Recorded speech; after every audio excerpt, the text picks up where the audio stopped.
Hola, ¿qué tal? ¿Cómo están? Qué gusto saludarlas y saludarlos. Mi nombre es Héctor Viveros, soy licenciado en Derecho y hoy vamos a hablar de un nuevo tema relacionado con la reforma judicial publicada el pasado 15 de septiembre de 2024.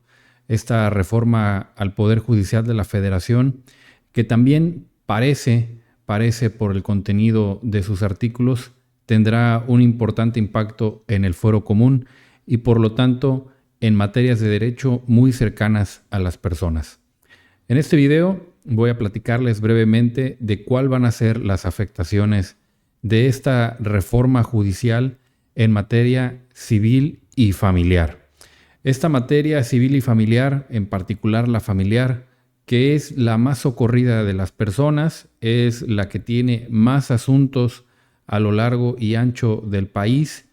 Es también una materia muy sensible porque tiene que ver con cuestiones familiares, con cuestiones directamente relacionadas con la vida personal de quienes acceden como usuarios, como usuarias al Poder Judicial de cada estado y en su caso al Poder Judicial de la Federación.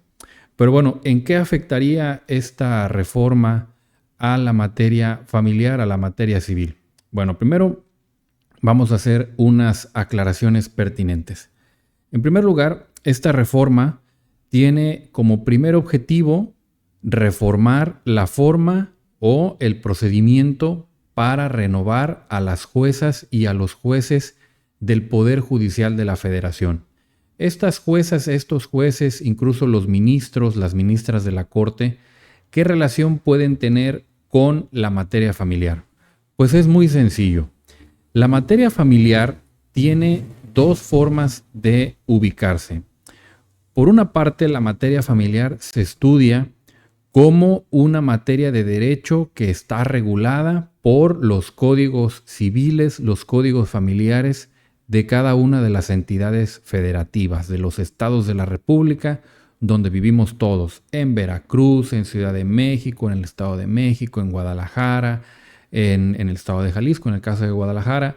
Es decir, la materia familiar, en primer lugar, es de competencia local, pertenece al fuero común. ¿Por qué? Pues porque estas reglas, estas normas jurídicas, los códigos civiles, los códigos familiares, son instrumentos, son leyes que se publican por las legislaturas, los congresos de cada uno de estos estados de la República. Ahora, ¿esto qué relación tiene con las ministras, los ministros de la Corte, con los magistrados, las magistradas, los jueces de distrito? Bueno, pues de manera directa no tienen una relación, pero de manera indirecta sí la tienen porque nuestra norma suprema, la Constitución Política de los Estados Unidos Mexicanos y los tratados internacionales firmados por México que reconocen derechos humanos relacionados con la materia familiar son revisados de primera línea por los juzgados federales. Hay una cuestión que se llama control difuso de la Constitución y esto permite a los juzgados que pertenecen al fuero común que también hagan un control del contenido de estos códigos relacionando el contenido de los códigos con la Constitución o con los tratados internacionales. Pero, de entrada, la Suprema Corte, los juzgados de distrito, los tribunales colegiados, no son los órganos encargados de resolver directamente los divorcios, las pensiones alimenticias, las cuestiones de guarda y custodia de los menores, las cuestiones relacionadas con las adopciones, sino que estos tribunales, los tribunales federales, conocen de estos asuntos de manera indirecta a partir de las demandas de juicio de amparo indirecto o de juicio de amparo directo que promueven las personas que tienen un asunto relacionado con la materia familiar. ¿Esto qué significa? Lo que hacen los juzgados, los juzgadores, las juzgadoras del Poder Judicial de la Federación es realizar un control de constitucionalidad o un control de las resoluciones, la aplicación de las normas jurídicas y si éstas se relacionan o están acordes con el contenido de la Constitución y de los tratados internacionales relacionados con los derechos en materia familiar. ¿Qué derechos hay relacionados con la materia familiar? Por ejemplo, a través de los tratados internacionales se ha construido una nueva doctrina de lo que conocemos como el derecho a la identidad de las personas. Y ha sido a través de resoluciones de los jueces federales, de las juezas federales, de los ministros, de las ministras de la Corte, que actualmente están en funciones, que se han creado estas nuevas doctrinas a partir de las cuales la paternidad biológica y la identidad ya no tienen una relación necesaria. Es decir, a partir de estas interpretaciones de la intervención del Poder Judicial de la Federación en asuntos familiares, hemos podido concluir que padre, por ejemplo, no es el que engendra, sino el que cría. ¿Por qué? Pues porque a partir de esta cercanía emocional que se crea entre los padres de familia y las hijas o los hijos de los cuales se encargan de su crianza, es donde realmente se construye la paternidad. Pero a través de este modo de ver las cosas, de cómo los tratados internacionales, de cómo la Constitución reconoce determinado contenido de derechos humanos, es como a través del juicio de amparo que se lleva a los tribunales federales, y los tribunales federales pueden estudiar si los derechos humanos de las personas están siendo debidamente respetados en los procedimientos en materia familiar. Pero, pues, como vemos, es a través de un juicio diferente al juicio de alimentos, diferente al juicio de guarda y custodia, diferente al juicio de reconocimiento de paternidad, que los juzgados federales conocen de la materia federal.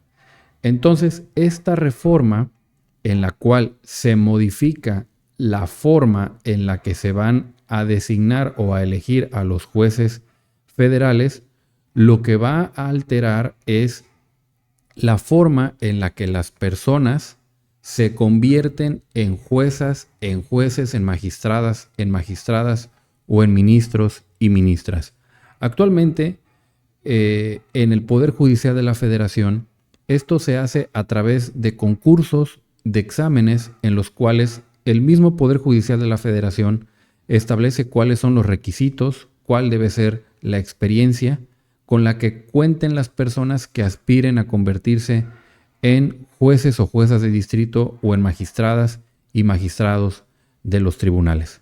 Sabemos que también la Suprema Corte ha conocido de asuntos de la materia familiar a través del juicio de amparo, y los ministros de la Corte pues también sabemos que tienen otro modo de elegirse, a través de las propuestas del Poder Ejecutivo y del voto mayoritario del Senado de la República. Pero bueno, hasta aquí esta primera parte en la cual platicamos de cómo va a ser esta afectación de la reforma judicial a la materia familiar en razón de la participación de los jueces federales en los asuntos familiares.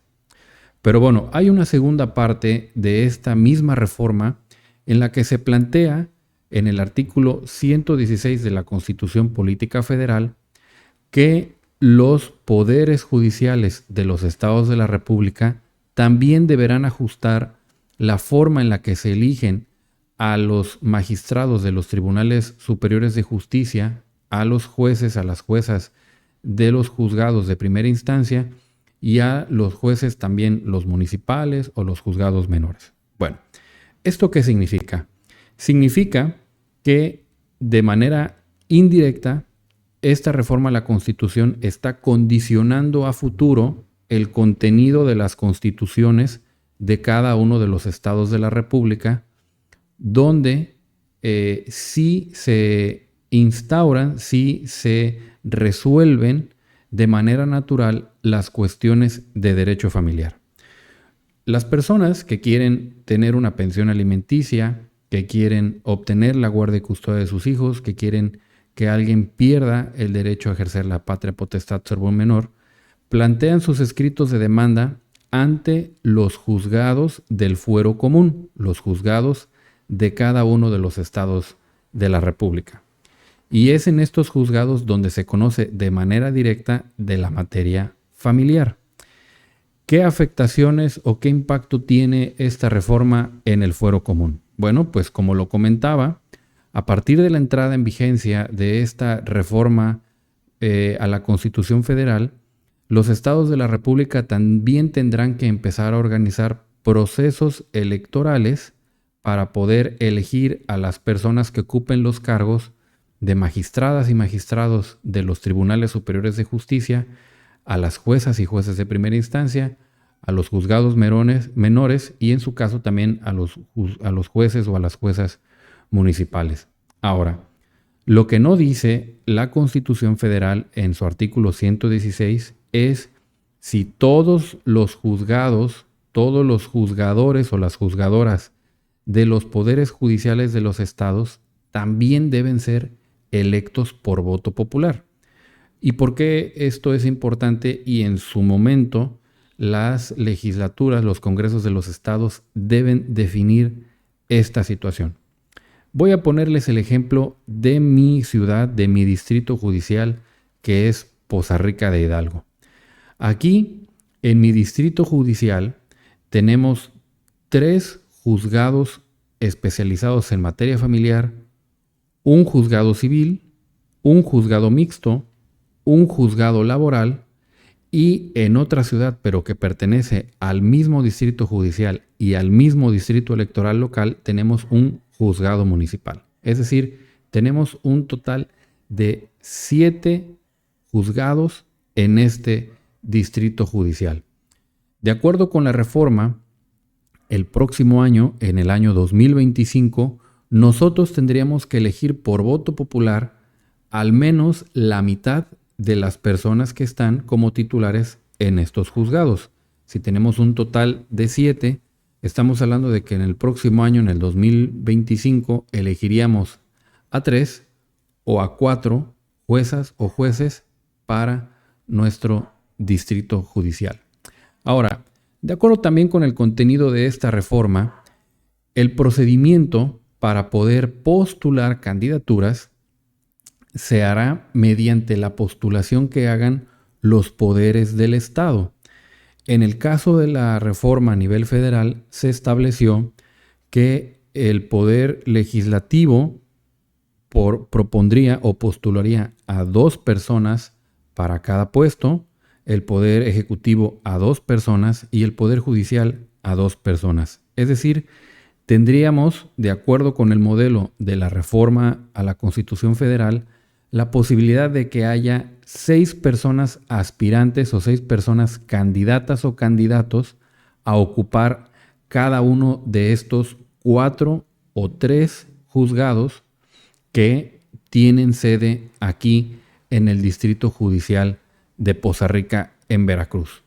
¿Esto qué significa? Si tenemos 4 juzgados de los que necesitamos o debemos elegir a las juezas y a los jueces y va a haber 6 candidaturas para cada uno de estos puestos, tendríamos un total de 24 candidaturas para elegir en la jornada electoral, en la que también aquí en Veracruz en el año 2025 tendríamos que votar para renovar a las alcaldías, a los ayuntamientos. Es decir, tendríamos por un lado una boleta con el número de candidaturas registradas para el cargo de presidentas o presidentes municipales y por el otro lado tendríamos una boleta electoral con 24 o en su caso 18 personas candidatas para ocupar el puesto de jueces y juezas de primera instancia, en su caso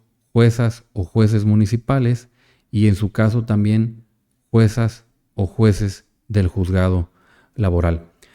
Esta es otra de las afectaciones que tendría en la materia familiar, porque a través de este nuevo procedimiento de renovación de las personas titulares de los juzgados, es que se asumiría el control ciudadano sobre quién va a dictar nuestras sentencias en materia familiar.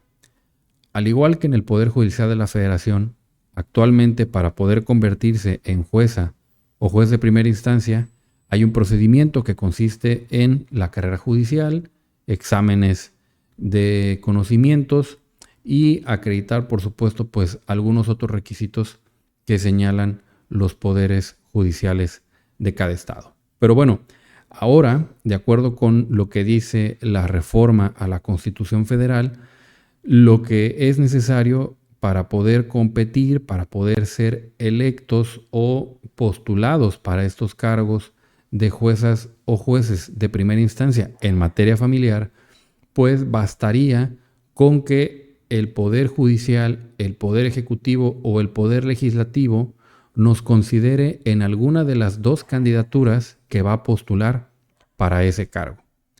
Ahora, también es muy importante decir lo siguiente.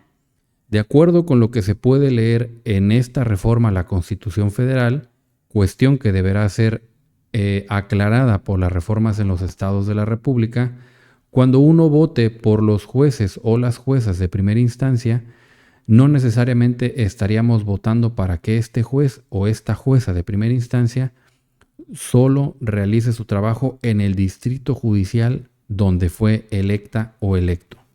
Es decir, podríamos tener la forma de elegir a nuestras juezas y nuestros jueces para que estén en nuestro distrito judicial, pero no necesariamente esto evita que lo muevan o que muevan a la persona para que sea jueza o juez en otro distrito judicial. Bien, pues hasta aquí una parte importante de las afectaciones de esta reforma en materia familiar.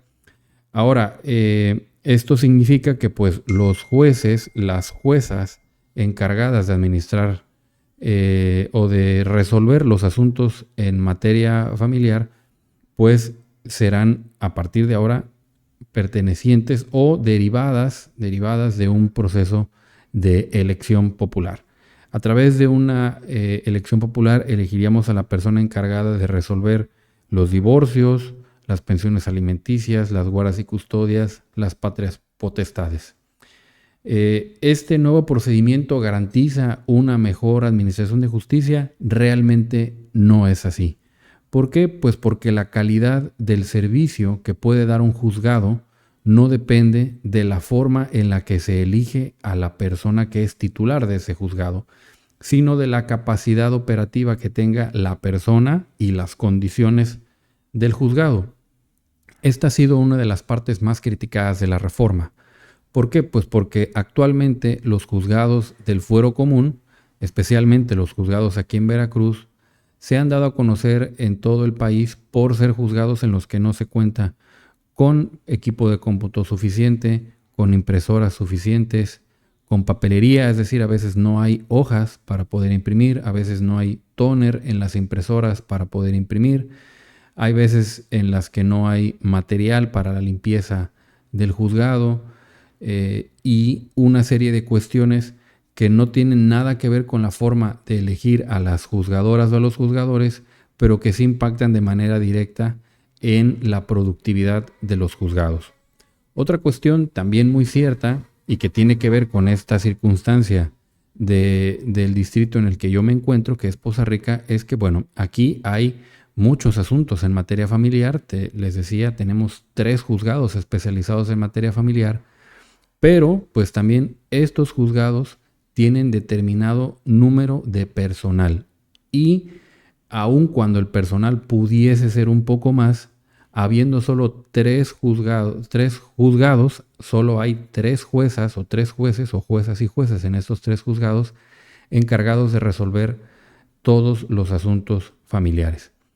Es decir, probablemente hay un juzgado con 5, 6, 7, 8, 9, 10 mesas de trámite, pero al final todos esos trámites van a caer solamente a una jueza o a un juez. Y por lo tanto, la parte de la instrucción se va a poder distribuir entre varias personas que son trabajadoras del Poder Judicial, pero al final de cuentas lo que hace es formarse un embudo. ¿Por qué? Pues porque cuando se empiezan a cerrar las etapas de instrucción, cuando ya se tienen todas las pruebas desahogadas en los procedimientos, pues llega la parte de estudio, llega la parte del análisis para dar una respuesta final del asunto, pero para esto pues solo hay una jueza o un juez. Y es parte de lo que se ha criticado. Más allá de ser necesario cambiar la forma en la que se eligen a las juezas o a los jueces, es necesario que se plantee una reforma en la que se establezca un mínimo de juezas o de jueces por el número de habitantes en cada distrito judicial y así haya juzgadoras y juzgadores suficientes para poder atender la carga de trabajo de este tipo de juzgados.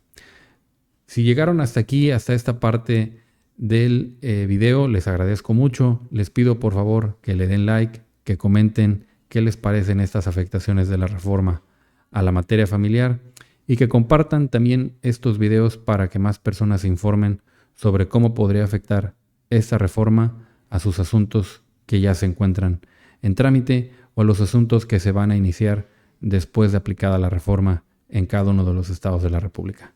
Mi nombre es Héctor Riveros, les agradezco mucho su atención y nos vemos en la próxima.